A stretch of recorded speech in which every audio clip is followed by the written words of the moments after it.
Biden and the Democrats are coming for our guns, and they aren't even bothering to hide it anymore. But every action has an equal and opposite reaction. And the more these tyrants show their teeth, the more they destroy their own phony narrative and send gun sales skyrocketing. Stay with me, and let's take a closer look at Biden's desperate attack on the Second Amendment.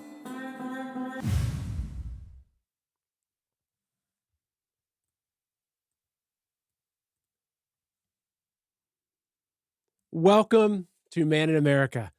I'm your host, Seth Holhouse, coming to you live from Columbus, Ohio, a state that still has somewhat decent gun laws. But unfortunately, we've got a rhino of a governor who I'm not sure is going to help us very much in that. Thank you, everyone, for joining me today. This is an important topic. The Second Amendment, I think, is one of the most important topics of anything we can talk about right now, because it's the one thing that protects us from a tyrannous or tyrannical federal government, which I think if you look at what's happened in the past 12 to 18 months, the fear of a tyrannical federal government in America is all too real. So we're going to dive into what Biden's recent press conference was about guns, his overall attack on the Second Amendment, what we can do to stand up against that, and how he's really destroying the entire narrative that the radical left and the Dems have been using to come after the Patriots across the country. So before I get started, though, I always want to ask everyone where you're from. I love seeing people coming in from all over the world. I've got radio KAJW coming from Huntington Beach, California. I'm sorry. Sorry about that. I've got Marjorie of Maryland, who was born in Columbus. Great. Very good. Audrey in Tennessee. Mucho Stache from Puerto Rico. All right. David versus Goliath in Ohio. It's good to see everyone here. Before I jump in, thank you for coming. If you haven't yet, please smash that like button. YouTube does not like me. I tell too much truth, and they always try to find ways to limit the amount of people that will find my content I produce. So when you hit the like button, it really helps to spread the content, helps to bypass their algorithms that try to block me, and just gets this information to more people. So also make sure you've checked and see if you've subscribed. If you have subscribed in the past, just check again, because YouTube also likes to unsubscribe people from my channel. And if you are subscribed, make sure you hit the notification bell. But also, fundamentally, if you're not already, I really do recommend you check me out on Rumble. Rumble now has live streaming, which is fantastic because you're not being forced to only come in and watch me on YouTube. Also, for the folks that are watching on Facebook, thank you for joining me from Facebook. For you as well, if you want to join over on Rumble, in the description below the video, you can find the link to my Rumble account where you can watch me live. I'm also a lot of other places, but primarily I'm focusing on YouTube and Rumble, where I find the larger audiences. So as we get into things, I'm not sure if you saw, perhaps you did, the coverage of Biden's press conference last night when he's talking about the Second Amendment. He's talking about crime in America. And I don't like to give this guy a whole lot of airspace on the show. Personally, whenever I watch his videos, I throw up a little bit in my mouth just watching him talk. But sometimes he fumbles so much that you have to see it, and you have to see what he's saying. But also you have to understand what, and this guy is, and I guess in a lot of ways, the president of our country. So we have to understand what he's saying, especially when it comes to our rights, and especially when it comes to things like the Second Amendment. So with that being said, let's take a look at what President Puddinghead said in a meeting last night. So we've got here, there's a little B article I'm saving for later. So let's just take a look at this. It's only about 35 seconds, so bear with me on it. The Second Amendment, from the day it was passed, limited the type of people who could own a gun and what type of weapon you could own. You couldn't buy a cannon. Those who say the blood of patriots, and all the stuff about how we're going to have to move against the government. Well, the tree of liberty is not water with the blood of patriots. What's happened is that there never been, if you want to think you need to have weapons to take on the government, you need F-15s and maybe some nuclear weapons. The point is that there's always been the ability to rationally limit the type of weapon that can be owned and who can own it. So there's the brilliance of the man that supposedly got the most votes in history, which I have my thoughts on that. But unfortunately, that's one of those hot topics that YouTube doesn't really appreciate us talking about because it undermines everything they're doing in our country.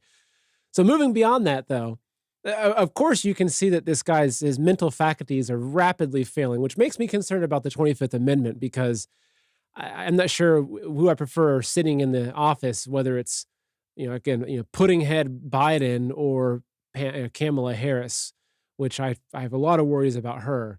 But fundamentally, though, if you look at what he's saying, and which I do think exactly as Abe Benson's saying, he's a puppet for the commies. Yes. So what concerns me is not what he's saying, but what concerns me is what he's saying on behalf of who, right? So who is it that's whispering into his ear? Who is it that's pressing him before these press conferences? Is it Obama? Is it Putin? Is it Xi Jinping? Is it a combination? They have a little round table. They get together and talk about these things together. For those of you that watched the interview I did on Tuesday, and if you haven't, I highly, highly, highly recommend you go back and watch that interview to Jeff Nyquist, an expert on geopolitics and communism. And the whole thing was really about what's happening in America with the communist infiltration, what's happening with Biden. And so again, this is just furthering the overall narrative of what are they doing? What are their intentions, especially as it relates to the Second Amendment. One thing that we do know about communist regimes or totalitarians, they've never successfully taken over a country that was still armed. If you look at history, whether it was Cambodia, Germany, Russia, China, and the list just goes on, they always had to disarm the people first.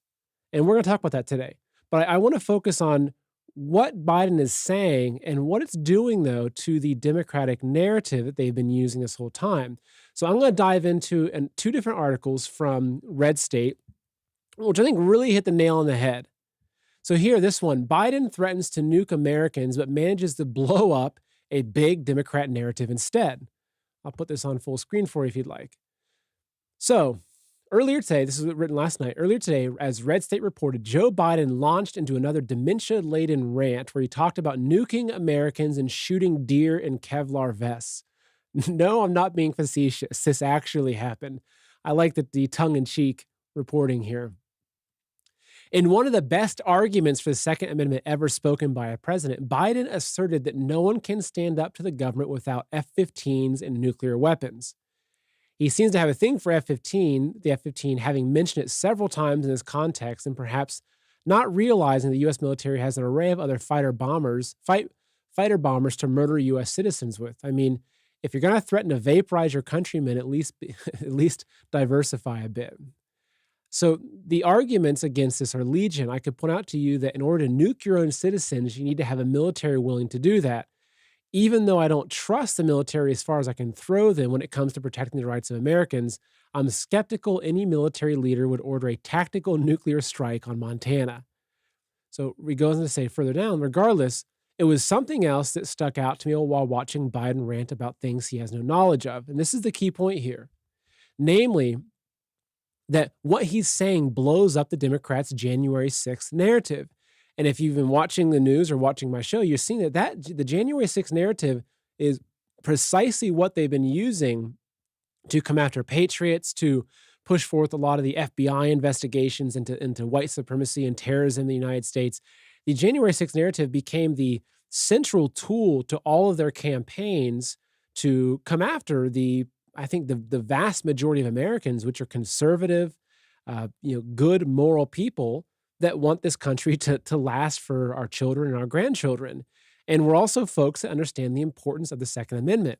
So it's interesting, though, because while they've been using January 6th as one of the reasons to push for more gun control, with what he's saying, it really undermines that. Now, here what the author of this article is saying is that, stick with me here, if Biden and his party truly believe the government is all powerful, that any possible rebellion we put down with ease, right, implying that we'd need nukes and fighter jets to stand a chance, then how does that square with their claims that our democracy was on the brink of destruction on January 6th, because some unarmed people took selfies in Pelosi's office. Either our system of government is so fragile that a dude in horns and face paint can threaten its existence, or it's so untouchable that the government would just nuke anyone who got within a mile of doing any harm to it. Which is it? Because it can't be both. Really good point. Really good point. If it's either you have to pick. And this is the thing is that, and if you saw the video I shared about the 9-year-old girl that completely was schooling her school board on the hypocrisy as it related to the Marxist BLM movement and some of the posters they're putting up in the school, I talked about Saul Alinsky, which is one of the tactics, right, in his book, Rules for Radicals, is to accuse your enemies, accuse those you're going after of of what you're basically guilty of. So here, as we go back to Biden, we have them accusing these people, right? Accusing these people of undermining democracy and doing all these things to, as the insurrection, the violent insurrection to steal democracy away, which is exactly what these folks and these criminals, these tyrants are guilty of. They're the ones doing this to us. So, but here it's interesting because as they're projecting, you can see the true narrative. You can see what's really going on here. Is that their narrative has broken, which is interesting because if you look at what happened when the interview, if you watch the interview I mentioned on Endgame with Jeff Nyquist, what he was sharing, I found this to be very, very not only interesting but encouraging, was that it was his belief that the virus was supposed to be much more powerful, and it was supposed to have much greater effect, many more deaths, so that the communist China, Russia could come in and much easier take over what's happening or basically colonize America. So you can see that though they have their plans keep falling through. And that continues to give me encouragement because if you look at their plan with January 6th, I also believe that what was set up for January 6th was supposed to be much more intense. I think there was supposed to be much more bloodshed. They were hoping for that because that would become the greatest reason ever to properly impeach Trump, properly indict him, to really go after the conservatives. But it failed. It failed. And so what we're seeing here is that it's failing again. And so they're scrambling. And the interesting part with this, and this is the next article I'm going to show you also from Red State, is that how they say it, and this is really comical to me, Biden accidentally makes the best case ever for Second Amendment in speech promoting gun control initiatives. So here I want to focus on hone on this. They're talking about when the article, when Beto O'Rourke, when he was asked, he said, is he going to go after the AR-15s? And he goes, hell yes, we're going to take your AR-15, your AK-47. Well, after that, gun sales, especially sales of AR-15s and AK-47s, completely skyrocketed, right? It's, again, as I mentioned in the intro, every action, you have an equal and opposite reaction. And that's not a new law. That even if you look at some of the ancient philosophies coming out of China, the yin and the yang, it's the same principle. The yin is that there are two opposing forces. There's good and evil. There's left and right. And the more one side pushes, the more the resistance comes back from the other side. That's the fundamental of the yin yang. And that's what we're seeing happening here. So back to the Red State article, what they say is that now here we are some 6 months into Biden's presidency, and he has now unwittingly presented us with what may be the best case ever in support of gun rights. And he just so happened to do it during a speech he gave today on initiatives to combat violent crime spikes, in which he talked in part about the supposed need for more gun control. And here's the quote I'll read that was what he kind of mumbled through when I played the video for you live. Those who say the blood of patriots, and all the stuff about how we're going to have to move against the government. If you think you need to have weapons to take on the government, you need F-15s and maybe some nuclear weapons. So this guy commented in the article, I can hear the sounds of cash registers at gun stores cha-chinging and credit card verifiers overheating as we speak as the lines begin to form. And what this person, Beckett Adams, tweeted, a president implicitly threatening to scramble jets and nuke American citizens is just about as good as a defense of the Second Amendment as I can think of. Gun rights groups couldn't have made a better argument. And this nails it for me, that exact point right there, because for all the people that are saying it's even before I understood more when I was younger, before I understood, I went to a liberal arts school, did not understand the Second Amendment very well. And before I really learned about the Second Amendment, I just thought, well, yeah, why do you need an assault rifle to hunt deer? Exactly what it's the same argument they keep hinging upon. Biden saying, why do you need a magazine with 100 rounds in it?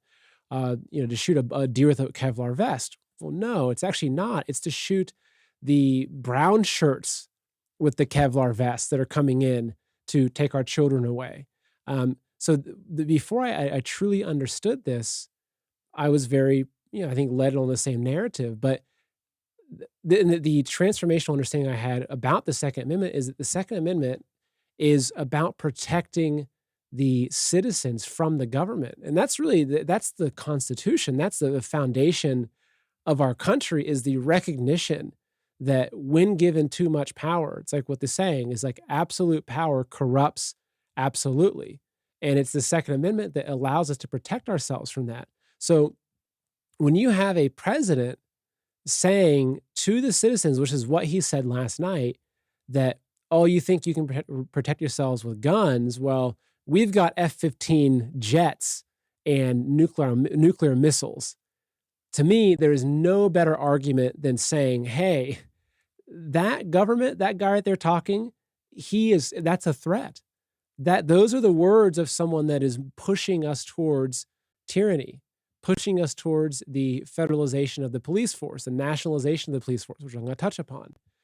But as we talked about, the yin and the yang, the reaction, right? You push something forward, it pushes back. So what are we seeing now? Is we're seeing gun sales surging, right? So here's an NRA article talking about how gun sales surge. The gun sales surge continues with diverse interest in firearms. So what's interesting with this article in particular is, I think a lot of us have seen that the gun sales are going through the roof. You've got Smith and Wesson, one of the biggest manufacturers. Their gun sales, they're hitting record highs for the amount of revenue they're doing in gun sales, which good for them. Good for them. I hope they double. I hope they triple what they're doing in gun sales over the next months or years. Right? They deserve to. But what's interesting though is it's not just that it's gun sales, and this is what this article points out from the NRA. So what they're showing, I'll read you a few facts here. It said, since the gun surge, so I'll make this a little bigger for you. Since the surge in gun buying began at the outset of COVID-19 pandemic, those in the firearms industry and even the reluctant news media have made two important observations. One, the increase in gun purchasing included many first-time gun buyers. And two, those purchasing firearms did not conform to stereotypes about the typical American gun owner.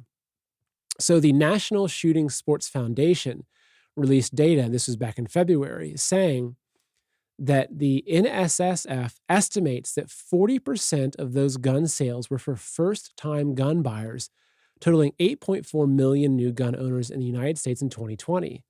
They also went on to note that firearm ownership is also increasingly diverse, as sales among women accounted for 40% of all sales, and purchases by African Americans increased 56% compared to 2019.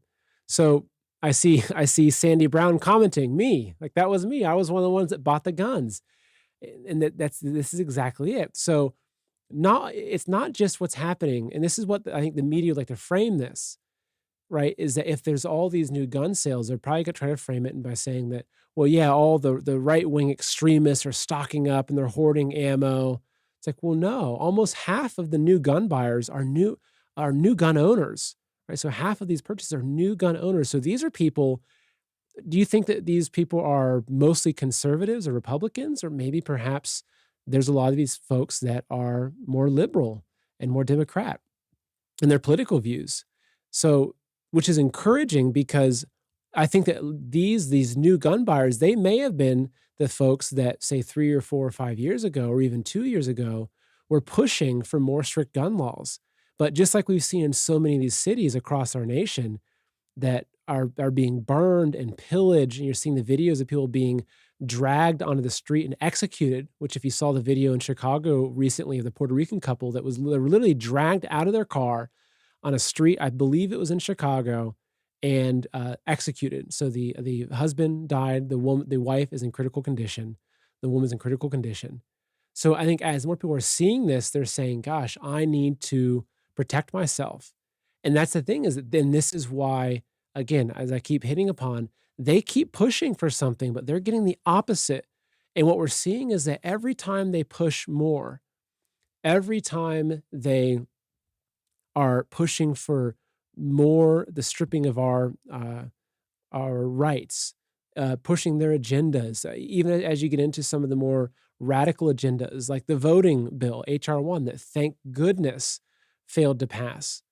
As they push for more of these things, you know, people are they're responding, and even Stacey Abrams, of all people, is coming out now and reversing some of her earlier stances on the voting regulations and voting security, which is very interesting, right? So as they keep pushing this, so as Biden gets up in front of the teleprompter or in front of the cameras, and he says that basically, you know, well, hey, your guns aren't going to help you. We've got nukes and we've got jets. More people are saying, hey, hold on, buddy. I thought I could trust you. I voted for you. Now you're accusing us of this and talking about the blood of patriots. And these people are going out and buying more guns. Now, something that's also interesting, which I touched upon earlier, is the fact that a totalitarian regime, you know, communist, fascist, whether you're looking at China, Cambodia, Vietnam, Germany, none of these regimes have been able to successfully take over a nation without first stripping the rights of the citizens to own guns. And again, this is why the Second Amendment becomes so important. And this is what's interesting because, again, if you watch the interview I did on Tuesday on the Endgame, a lot of the discussion was, especially the comments with people that were sharing afterwards, it's, well, yeah, so is China going to attempt to take over America? And if they are, what's going to happen? You know how many guns are in the hands of private citizens in America? I mean, the private citizens of America is the largest standing army on earth. Americans are armed to the teeth, and we're not giving up these guns. So, and just for a figure, I'll pull up this just a data point for you. This is on guns.com saying that, and this was published late last year. So I think it's even more than this. They're saying that the United States has 434 million guns. Now, these are only registered guns that they're aware of, 20 million ARs and 150 million magazines or mags. Okay, so what they're saying, there's probably more magazines than that, is that here they say that the Trade Association for the U.S. Firearm Industry crunched the numbers and came up with one solid fact. Americans really like guns. The National Shooting Sports Foundation used data from the ATF, information from the Congressional Research Service, and reports from the U.S. International Trade Commission to get a snapshot of roughly how many guns are in current circulation in the country. This includes an estimated 434 million firearms in civilian possession, with about half, 214 million of those entering into the market since 1991. So now one thing I would say about this is that they're saying officially there's 434 million. If I had to guess how many guns there actually are in America, I don't know, 600 million, 700 million, probably more than two per every person, man, woman, child in America. Because how many guns got lost in boating accidents? How many guns got passed down from grandpappy or got sold at a garage sale? So I think that the amount of guns that America has is well over the figure they're saying there. So you have to ask yourself, how would they ever do that? How would they ever go after that? Well, that's an important part of Biden's strategy. Is how can you undermine that? How can you create a situation that allows you to go in and take the guns? Well, let's jump back over to what Biden was talking about in his speech. He has this 5-part plan to basically to protect or to fix the crime issues in America. Let's see what he has to say. So he's saying that Biden touts new crime prevention strategy focused on gun control. And he rejected the argument that the right to self-defense is needed to protect against potential government tyranny. Well, yeah, there's your rejection of the Constitution.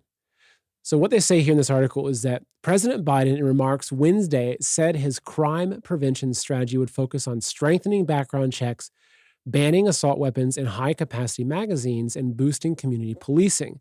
So that's a key one there, is the mention of boosting community policing. Okay, and this is something that we're going to touch on in a little bit. Biden met with state and local leaders and law enforcement officials ahead of his remarks to talk crime prevention strategy amid a surge in violence in cities across the U.S. Both Biden and the Attorney General Merrick Garland, who spoke before him, pointed to a historic rise in crime in the summertime and said that the rise may be more pronounced as the nation comes out of the COVID-19 pandemic, which I'm not sure where that logic comes from. And the White House has insisted curbing gun violence is a key to tampering down the staggering surge of crimes across the U.S. Well, let's ask ourselves, I wonder where the surges of violence are. Do you think that the surges of violence are in, say, a rural area of Minnesota or a small town in Iowa? I don't think so. Do you think that maybe that there's surges of violence in the areas where they're defunding the police? Like, do you think there might be a correlation between reducing the police force and an increase in criminals? That seems to make sense. And according to the Federalist, that's exactly what it is. So I want to dive in and show you a few things. This is a long article, but I'm going to show you just a few pointers here, a few little facts that I think are worth focusing on. So this is a great article, which if you don't read the Federalist, I highly recommend them. They produce very good content. So the headline here, how the left's insane call to defund the police led to murder and mayhem. With spiking crime rates and police officers leaving the forces in droves, the defund the police movement proves to be endangering the very lives it sought to serve. Now, I'm just going to go through and just look at a few of the key facts that are mentioned in this article. So here they're saying, they're talking about the city of Seattle. So the city of Seattle has lost more than 260 officers in the last 18 months, nearly 20% of the entire force, which we've seen Seattle consistently in the news. What do you see? You see images of it being burned down. You see people getting beat and shot in the streets. You get stores being looted. It's a train wreck out there. So with this, they're talking about Seattle. Not surprisingly, the exodus of police officers has corresponded with a surge in crime. In 2020, Seattle diverted almost 20% from its police budget and saw a 61% increase in homicides, the highest number in 26 years. Now, if you look, it's interesting because I always like to look at how the fake news is covering this. And if you look at defund the police, increase in violence, all you see is fact check. Defunding the police does not correlate to increases in Biden or in violence. Fact check. Defund the police movement. The Republicans and right wingers are using that as they're tying it to violence to attack the defund the police movement. There's all these fact checks and all these fact checks and articles that are basically trying to undermine this, but they're lying. There's one version of the truth. So look at what happened in Seattle. You had 260 officers have been lost, 20% of the police force, and there is an increase in homicides by 61%. The highest number in 36 years. Let's look at a few other examples. So the Minneapolis City Council, which we've seen what's happening in Minneapolis, kicked things off by cutting almost $8 million from the policing budget, an improvement on its original unanimously approved proposal to eliminate the city's police department.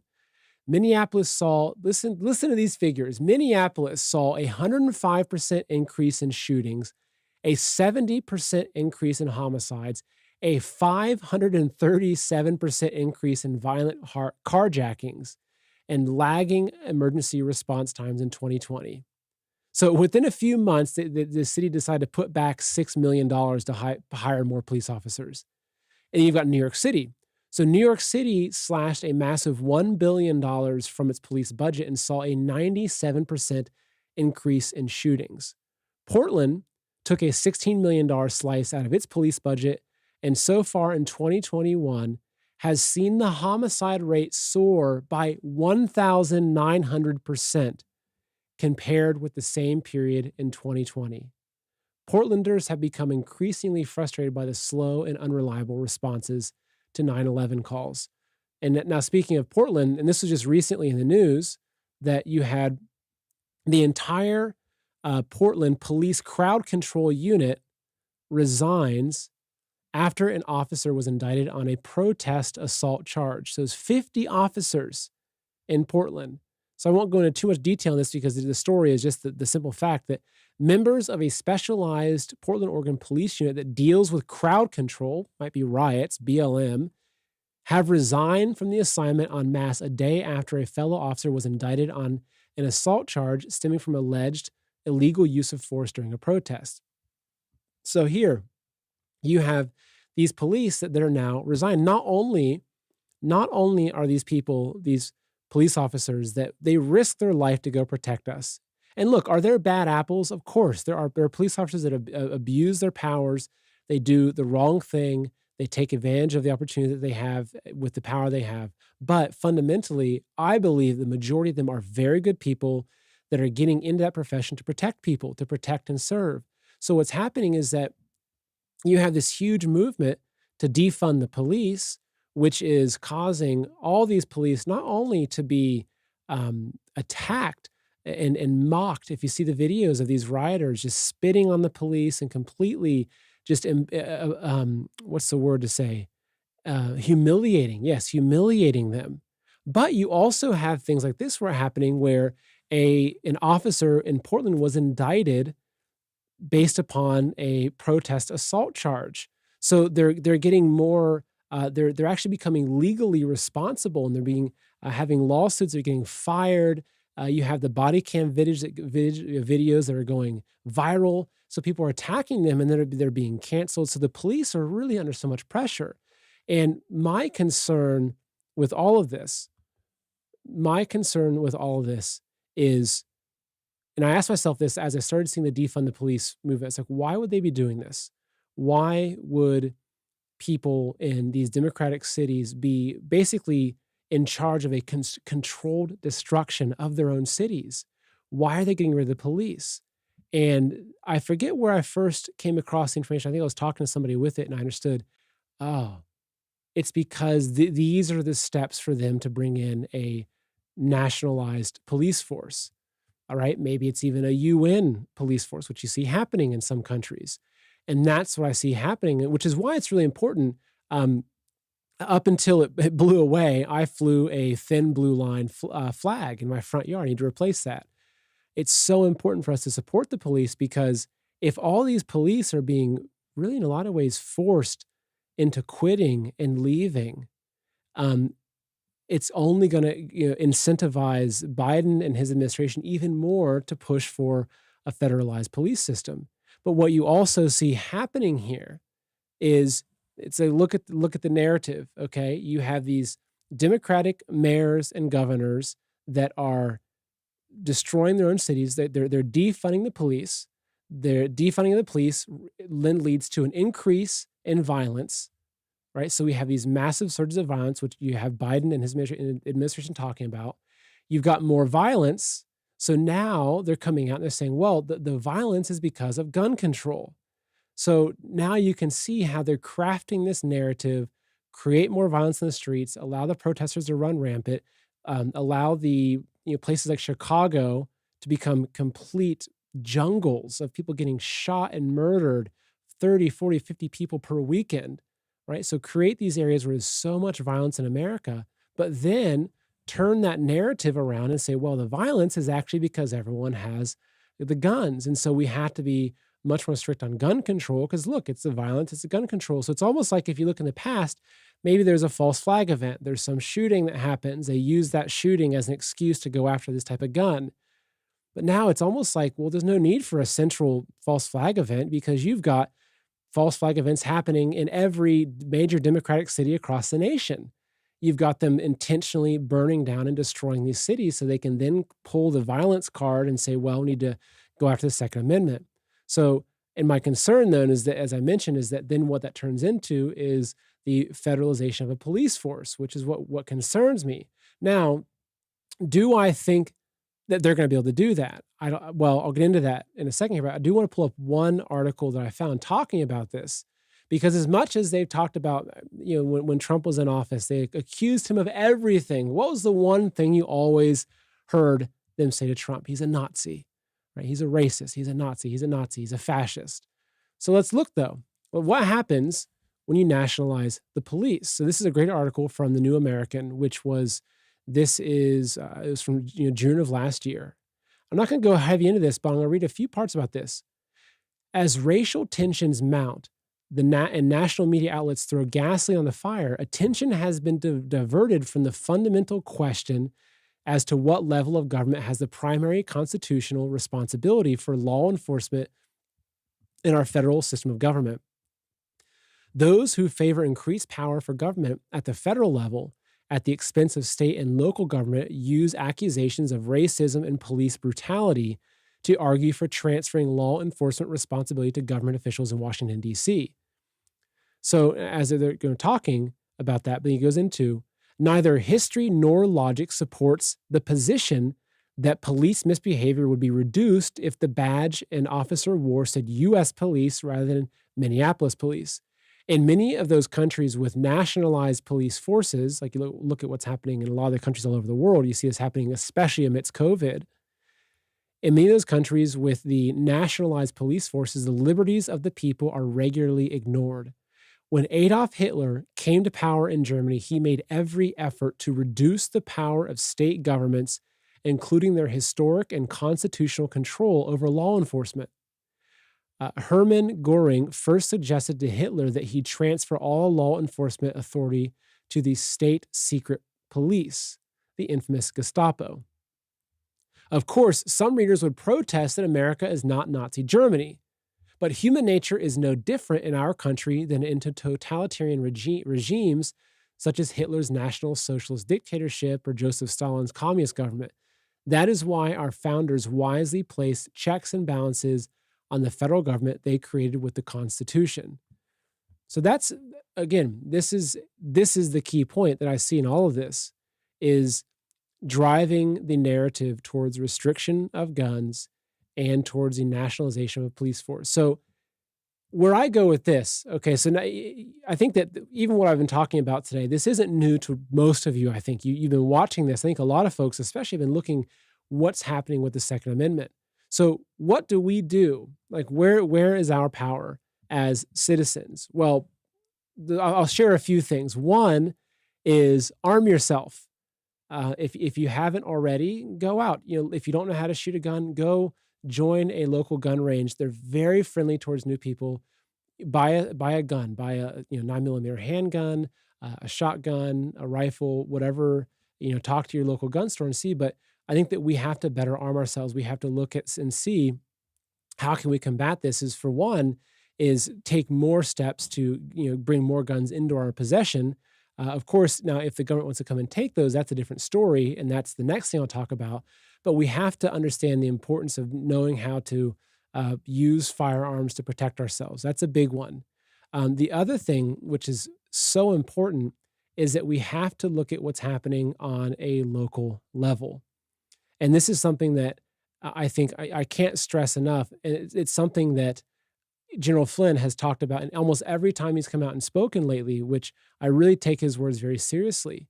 He's talked about, one thing he keeps pushing is that local action equals national impact. So that's so critical. So for one thing is understanding who your sheriff is. So there's something, and I'm not sure if you're familiar with this, but there's something called what's a constitutional sheriff. And understanding whether your sheriff, who we vote into office, is a constitutional sheriff is very, very important, because a sheriff that is not, so it would say a constitutional sheriff, what that means is that they will abide by whatever the federal level instructs. So if Biden passes an unconstitutional law, like we see with some of the red flag laws, right, where they're saying that, someone reported that you might have mental health issues, so we're going to bypass the warrant process to come take your gun.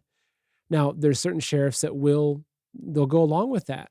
So there's one website I want to share with you that's talking specifically about constitutional sheriffs. So this is a website. It's called um, cspoa.org, right? It's the Constitutional Sheriffs and Peace Officers Association. So I won't dig into this website too much, but I'll show you just a little bit on here because this is an important thing to understand is that so this website was set up, and this link is in the description to educate people on basically how to understand where your sheriff stands on these things. They even have interview questions. They have you can literally print these off for yourself and go talk to your local sheriff. Now, if you live in a really big city, it may be difficult. You might be talking to some sort of clerk or some sort of receptionist if your sheriff is overseeing a city of 500,000 people, like the sheriff in Columbus. Well, thankfully, I'm actually moving out of Columbus soon, so I'm not going to be as worried about that. But it's a little more difficult. But especially if you're in a smaller area, that's a different point too. If you're looking at what you can do, I do recommend getting out of the big cities. I absolutely recommend getting out of the big cities for about a million different reasons. Learning how to grow your own food, be more self-sufficient, etc. But understanding if your sheriff is constitutional is really important because when that order comes, a lot of sheriffs, and they've come out very openly and they've spoken about this, like this guy, Sheriff Mack, who set up this website, that he believes so strongly. And he's even talked about, and I've seen it mentioned otherwise, that on a local level, the sheriff is more powerful than the president because the sheriff represents the person that's overseeing the law at your level. So understanding where your sheriff falls on these issues is really important. And if your sheriff is not constitutional, well, I'm not sure if that's going to be enough reason for you to move and relocate, but at least get more involved in local politics. Figure out what other sheriffs are running, get involved in their campaigns, help them get elected into office. And this is going back to what Flynn has talked about and what I've been talking about. And what most people in the Patriot movement are really talking more and more about is getting more involved at a local level, because that's how we're going to take our country back, is by understanding what's happening on our school board, what's happening at the sheriff level, who our representatives are. So this is a big one though, because if Biden passes something and he says, hey, we're just going to take away all guns, we'll give you butter knives and slingshots, it's going to come down to the sheriff level, unless there's a nationalized police force, which maybe that's when you have a civil war breakout. I don't know. I haven't really played out those scenarios yet. I hope we don't get to that. But understanding where your local leaders and protectors fall it's so critical. Yeah, I see Janie Cavender saying, get out of Democrat-governed cities for certain, or vote out all the destructive fools. I think either or, but I would definitely recommend relocating if you're in some of these cities and you're being ruled by these folks. So I want to conclude this is going to be a little bit shorter of an episode today, but because it was more of a concise point to make out what's happening with Biden. But I always like to end on a more positive note, which I feel like that we have ended on a positive note. I feel like that we're now ending on how we can do things, right? To me, that's what positivity comes from, feeling like I have control, knowing what I can do. So, but I do want to read you a quick article here that is actually a very tragic article to share with you. So this was on the Babylon Bee, and this was published in 2018. So tragic. Every single AR-15 in the nation suddenly lost in a boating accident. So in a rash of tragedies across the United States, every single AR-15 in the nation was tragically lost in various boating accidents earlier this week. Coincidentally, the Democrat-controlled Congress and White House are targeting rifles in their latest gun grabs. But sadly, since all the AR-15s have been destroyed, it's now impossible for the ATF to confiscate them or find people who do not destroy them. The ATF representative says, well, I guess our job is done. We're going to have to make sure people complied with this upcoming wave of gun grabbing, but now I guess we can just harass gun owners for other stuff. Worked out pretty nicely for all of us, I think. It's not clear why gun owners were taking their AR-15s boating. Some have theorized they were using them to fish or just wanted to make sure they weren't stolen while they were away. Whatever the case, it's tragic that the rifles are now at the bottom of lakes, rivers, and oceans from coast to coast. So I really like that. I really like that. But I do want to, I'll give you guys a quick moment because we're a little bit earlier, guys and gals. If anybody has any questions, I know that specifically, I know that we had yesterday, the interview on Tuesday it was a pretty heavy interview. And it's something, it was a very important one. And I still left with a lot of hope, but I think a lot of folks, it was probably one of the most, the quickly spreading and shows with the most shares. And a few points that I have on it is that fundamentally, where I walked away with that is that what we're doing is working. And as I mentioned to this before, in earlier in this episode, is that their plans are failing. Whether it's January 6th, whether it was the virus, all these different things, even what happened in November. Now you have the audits coming out. So all their plans are failing, and we're seeing that happen. Yes, so to state, yes, the Babylon Bee is satire. I'll give a quick caveat. The Babylon Bee is a satire website. All AR-15s didn't get lost in a boating accident. I also see people asking some good questions about McAfee, John McAfee, who was suicided. Wait, no, he committed suicide or he was murdered. Whereas I almost covered him. I almost made today the subject of today's show was John McAfee because there's so much coming about him. So my belief about him is I think that he was absolutely murdered. He gave so many forewarnings ahead of time. I also believe that he set up a dead man switch. I think that he had what he even said terabytes of information that would expose the deep state and would expose what was happening in our government, especially with the alphabet agencies that he said would release. And even I see people asking about his Instagram Q post within that picture. So there's ways that you can open a photograph and you can use something like Photoshop or different programs, and you can actually you can see the information that's contained in the picture. So he left in that picture that was posted after he was dead, which there's speculation as to what that was. I don't believe he was Q for a million different reasons, but people found that within that picture, within the metadata of the picture, there's actually a code that he had put out. So there's a lot of speculation as to whether or not he did have some sort of dead man switch, something that if he died, that there's information going to be released. And what we're seeing is it looks like it. So that's I don't really have a whole lot of else to kind of dive into in my opinion about him. I think that he's just another one of the folks that they're whacking as he got on his tattooed on his arm. If you saw the picture he posted with a tattoo that said whacked on his arm, basically saying that the US government is talking about how they're coming after me. So I'm going to tattoo this on my arm so if I die, I was whacked. So he, so I think that he has, I think that he obviously had some dirt on people in a lot of really bad places, a lot of bad people in really powerful places. And that's what happened to him, which again, if you look at what's happening with all the folks from January 6th that are rotting away in jail, you can see how the government treats people like this. And Federalist 2.0, I agree that he was unstable. And I do think he did have the information, especially with his tech background.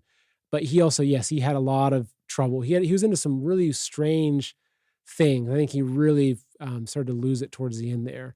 But I think a lot of times that stuff happens when people know so much, and he knows too much that it's hard. I think it's hard for some folks once they've seen the depth of the evil in this world to still keep going and to stay sane. I know that for myself, as I went through a phase of really learning a lot about the evils in our world, especially as it relates to human trafficking and child trafficking, and as you get into Epstein and the all those things, it's very difficult because I think I was probably similar to you.